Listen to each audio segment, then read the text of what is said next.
Selamat siang semuanya, nama saya David dan hari ini saya melanjutkan topik dengan topik customer. Secara spesifik adalah customer satisfaction atau pelanggan yang puas. Pelanggan yang puas ini izinkan saya untuk memulai dengan berkata begini. Senang atau tidak senang, mau diakui atau tidak, apakah kita mengetahuinya atau tidak, customer kamu, pelanggan kamu saat ini either lagi puas, lagi satisfied dengan kita, atau frustasi dengan produk atau jasa yang sedang kamu berikan. Nah, di dalam Alkitab ada sebuah cerita tentang kepala pemungut cukai atau kita mungkin panggilnya kepala pemungut pajak, namanya Zakheus. Kita tahu dia dibenci oleh orang-orang sebangsanya sendiri karena pemungut cukai di zaman itu bukan memungut pajak untuk bangsa Israel, melainkan memungut pajak untuk bangsa Romawi, bangsa yang sedang menjajah Israel pada saat itu. Saya mau kita coba untuk membayangkan sebentar kehidupan sehari-hari daripada Zakheus. Let's say dia lagi pergi ke pasar. Can you imagine ada lirikan mata dari orang-orang di sekitarnya? Desas-desus gosip yang mau dekat sama dia pada saat itu mungkin adalah orang-orang yang lagi butuh sesuatu dari dia. Atau kita biasanya bilang adalah ada udang di balik batu. Di luar itu secara prinsip dia tidak punya teman yang sejati. Di waktu yang bersamaan, Tuhan kita Yesus datang ke dunia untuk justru mencari orang-orang yang berdosa. Nah, di dalam kategori surga, kita bisa sebut bahwa orang-orang berdosa ini adalah customer-nya surga. Is it okay with you? Nah, sebenarnya semua orang juga adalah orang-orang berdosa, sebab memang tidak ada yang tidak berdosa. Tetapi ada yang sadar akan hal ini, dan ada yang tidak sadar akan hal ini. Yang sadar dia adalah orang berdosa, ada dua kategori. Yang pertama yang mau melihat Yesus, yang satu lagi tidak merasa dia membutuhkan Yesus. Yang mau melihat Yesus, ada lagi irisannya. Yang mau bayar harga dan waktu untuk berada di mana Yesus berada, dan yang maybe tunggu aja di rumah. Let's put a hashtag on that one, right? Yang mau berada di mana Yesus berada, masih bisa diiris lagi. Saat melihat kerumunan orang banyak, ada yang mengurungkan niatnya dan meninggalkan Yesus. Hashtagnya, not my day, better luck next time. Ya, gua tahu nasib gua emang selalu sial. Tetapi ada yang mencari cara-cara yang lain. Now, if you hold it right there, ini adalah customer khusus buat surga. Firman Tuhan berkata, carilah, maka kamu akan mendapatkan, ketuklah, maka pintu akan dibukakan bagimu. Orang ini, si Zakheus ini, dicatat memanjat sebuah pohon. Saya have no idea sependek apa Zakheus, tapi he made an effort untuk melihat Tuhan Yesus. And we know the rest is history. Tuhan Yesus melihat Zakheus, dia berkata, turunlah segera Zakheus, karena malam ini aku harus menginap di rumahmu. Alkitab mencatat bahwa tadinya Tuhan Yesus hanya sekedar mau melewati kota Yeriko. Tapi gara-gara satu orang, gara-gara Zakheus, seisi kota Yeriko dicatat diberkati. Sebab nantinya kita tahu bahwa Zakheus bukan hanya bertobat, tapi dia memberikan setengah hartanya untuk kesejahteraan kota itu. Ini poin saya yang pertama sebelum saya memulai.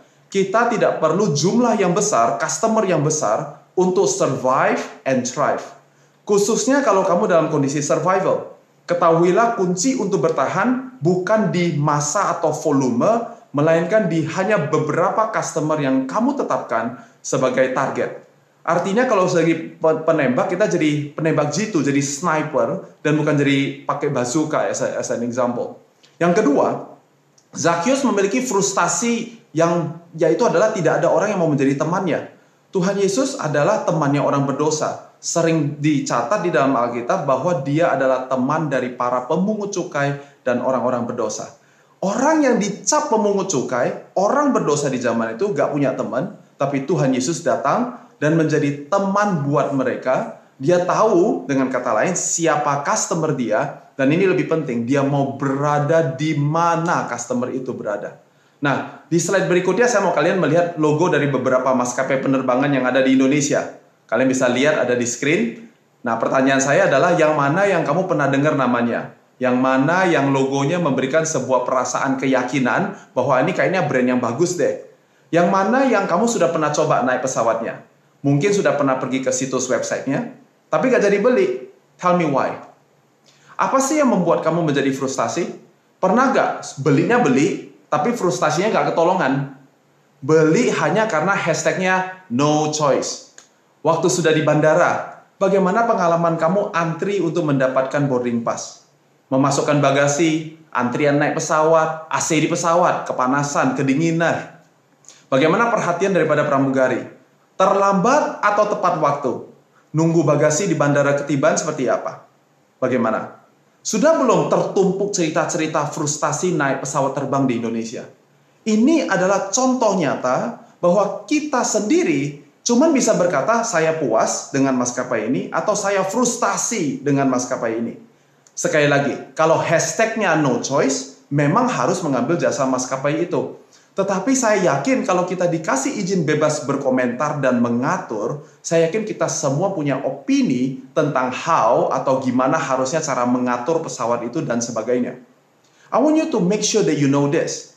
Customer kamu juga percis sama. Baik mereka mengutarakannya atau tidak mengutarakannya. Ada 3 hal yang saya mau sampaikan di slide ini. Yang pertama adalah begini. Hanya karena ada transaksi, jangan berasumsi customer kamu puas dengan kamu. Transaksi memberikan kepada kita sebuah harapan, pemikiran, bahwa ternyata bisnis kita ya paling sedikit lumayan lah ya. Tetapi bisnis yang akan bertahan dan berkembang adalah yang selalu meningkatkan upaya untuk kepuasan customer mereka menjadi lebih baik. Yang kedua, kalau kamu menunggu sampai customer ngomel dulu, komplain dulu, biasanya kamu sudah terlambat. Apalagi kalau customernya sudah nada suaranya tinggi, sudah pukul meja, sudah teriak-teriak, dan yang lain-lainnya. Itu tanda frustasi customer udah kelewat batas. Dan susah untuk bikin dia masih sayang lagi sama kita. Malahan kalau ada temen yang mau memakai produk jasa kita, dia justru jadi evangelis, bilang tidak butuh kita. Dia mungkin bilang begini, kalau ada pilihan lain aja deh. Susah kerja sama mereka. Jangan tunggu sampai ada yang komplain dulu. Do what is right by your customers. Dan yang ketiga adalah kalau kamu menunggu sampai ada kompetitor. Again, hampir bisa dipastikan kamu juga sudah terlambat. Banyak orang yang menyalahkan pandemi COVID-19 sebagai alasan bisnisnya terpuruk. Tetapi sebenarnya krisis dan kompetisi hanya sekedar meletakkan sebuah kaca pembesar kepada solusi dan masalah yang selama ini sudah ada di dalam usaha kamu. Mudah untuk bilangnya begini, orang Indonesia itu ya begini, kalau ada yang sukses langsung di copy paste di mana-mana. Saya rasa ada tingkat kebenarannya, tapi kalau kita memang jagoan memuaskan customer-customer kita, mereka tidak akan meninggalkan kalian. Paling sedikit yang meninggalkan pasti jauh lebih sedikit. Satu lagi tips buat teman-teman, kalau kamu melakukan usaha kamu dengan kekuatan kamu yang sebenarnya, gak perlu terlalu takut sama kompetisi. Justru kompetisi akan mempertajam kekuatan ataupun core kompetensi daripada usaha kamu. Dan ini yang penting. Kompetisi memang akan mengarahkan sekelompok customer untuk tetap bersama dengan saya, tapi juga ada yang meninggalkan saya. Dan stay dengan mereka, dengan kompetitor saya. Hal ini yang pertama adalah normal, dan yang kedua adalah keharusan. Kita tidak bisa, saya tidak bisa memuaskan semua orang. Ada yang memang harus mendapatkan kepuasannya di tempat lain.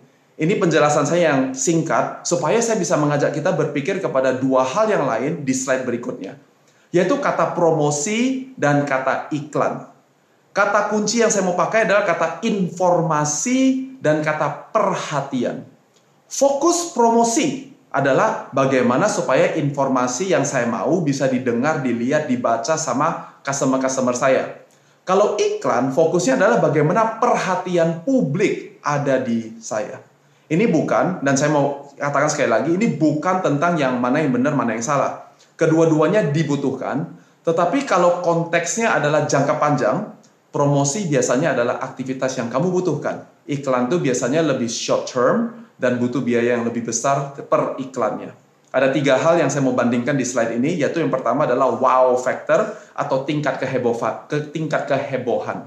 Iklan tuh butuhnya lebih banyak biasanya. Kenapa? Karena kita ya sedang mencoba untuk mengambil perhatian orang untuk berpromosi, fokusnya di komunitas kecil. Di komunitas ini promotor memang sudah dikenal, jadi dia hanya memberikan informasi kepada komunitasnya saja. Apalagi kalau promotor adalah orang yang diterima dan dihormati di komunitas itu.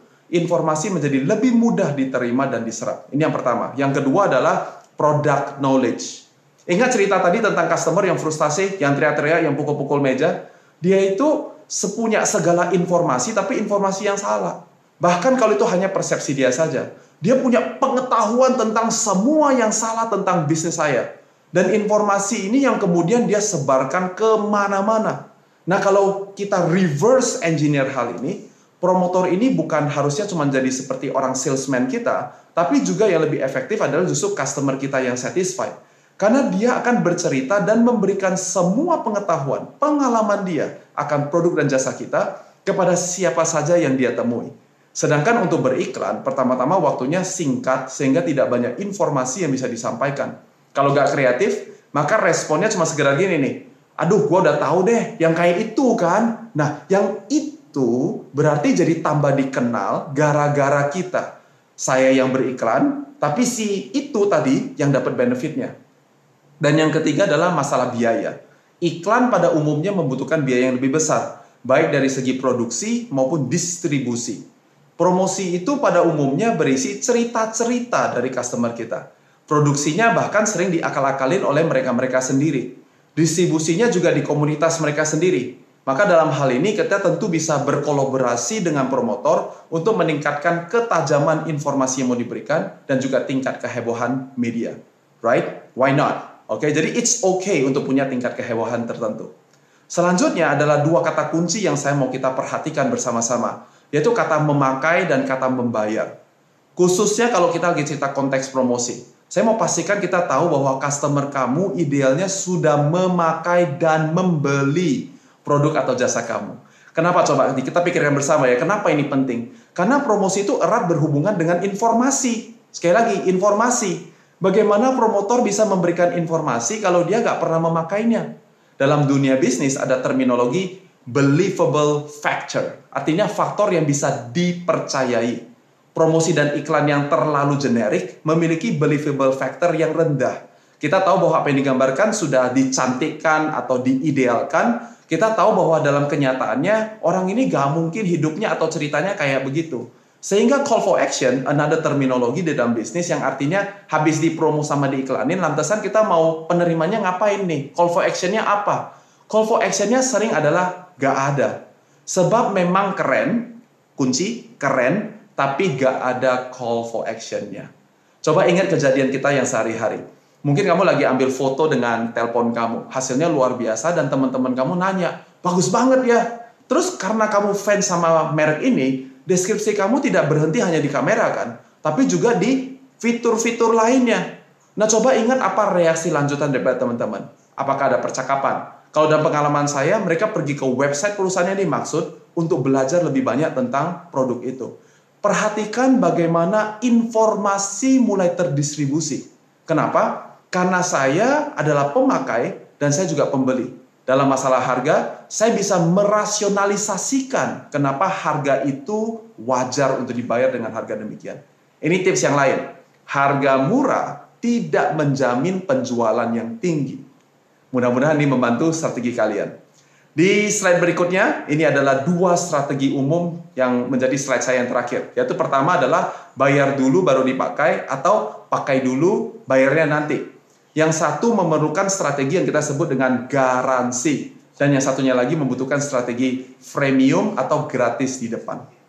Nah, saya mau kasih contoh semuanya kalau Anda membeli mobil. Kalau Anda membeli mobil, biasanya yang dibeli dulu baru dipakai. Maka dealer memberikan garansi selama beberapa tahun atau beberapa ribu kilometer untuk bisa mempercepat keputusan pembelian seorang customer. Tetapi khususnya untuk mobil-mobil premium, biasanya mereka mengantar mobil yang diinginkan ke customer dulu, di test drive dulu, dan kalau memang tertarik, mobilnya bahkan dikasih pakai dulu 1 minggu atau 1 bulan sebelum ada ASK, sebelum ada pertanyaannya, gimana Pak, mau dibeli gak Pak? Itu asnya later on. Dan kalau mau dikombinasikan antara dua strategi yang tadi, garansi dan freemium, juga ada juga. Di dalam dunia mobil namanya adalah lease to buy. Kalau beli, saya biasanya perlu kasih down payment terlebih dahulu dan bayar bulanan. Kalau lease, kalau sewa, gak ada down payment, cuman bayar sewanya, ini tentu memudahkan customer untuk membayar biaya yang ringan di depan, dan kemudian setelah beberapa bulan ke depan, biasanya 3 tahun, 5 tahun, dia baru membeli mobil itu dengan harga devaluasi berdasarkan pasar mobil bekas. Nah, dealernya sih tetap untung-untung aja, I can make sure of that. Cuman beda asnya ada yang di depan, ada yang di belakang. Now, I want to bring it closer sebagai penutupan. Let's talk about retail, fashion, and F&B. Coba beli dulu, kemudian baru dipakai adalah tentu cara yang paling lumrah. Sekali lagi, kalau kamu mau minta orang beli dulu, garansi adalah strategi yang perlu dipertimbangkan. Garansi 30 hari bisa diretur, retur kredit atau retur uang tunai sebagai contohnya. Garansi memberikan security kepada pelanggan kamu bahwa kita memikirkan keberadaan mereka. Nah, kalau pakai dulu sebelum bayar gimana? Di Amerika ada perusahaan yang memberikan kebebasan kepada pelanggan untuk meminta sepatu dengan ukuran yang berbeda-beda, dikirimkan ke rumah saya, dicoba dulu semuanya, di-match dulu mungkin dengan pakaian, dipakai dulu beberapa hari, baru kemudian saya kirim balik kepada penjual. Dan kalau gak ada yang cocok gimana? Semuanya dipulangkan, ongkirnya pun gratis. Secara hitung-hitungan bisa rugi, tetapi data menunjukkan pelanggan justru membeli sepatu sebanyak 2 kali lebih banyak daripada yang normal. Di dunia fashion, mass made to order. Itu adalah konsep pakai dulu. Caranya begini, saat pelanggan ke toko, dia langsung masuk ke kamar ganti. Langsung ke kamar ganti. Di sana dia mencoba beberapa pakaian untuk mencari size yang paling fit. Kemudian dia bawa pulang, dicoba pergi kerja, dan sebagainya. Setelah enak dipakai, sekarang dia membeli subscription, di mana setiap bulan dia dikirimkan beberapa desain yang bisa dia pilih terlebih dahulu, tetapi selalu dengan fit yang sama. Sekali lagi, data menunjukkan pelanggan akhirnya membeli lebih banyak daripada yang dia subscribe upon. Dia cuma beli 2, sekarang malah beli jadi 3. Makanan dari zaman dulu, yang contoh terakhir adalah konsep rantangan. Biasanya juga dimulai dengan coba dulu deh. Walaupun beberapa konsep ini agak alien atau mungkin nggak lazim di Indonesia, saya memang mau menabrak mindset kita. Mudah-mudahan itu menjadi sesuatu yang membantu kalian untuk berpikir tentang strategi apa kalian bisa meningkatkan kepuasan customer satisfaction. Baik bisnis kamu lebih mengarah ke retail atau ke reseller, strategi ini semua bisa dipakai. Tapi tergantung dengan ini, keuangan kamu.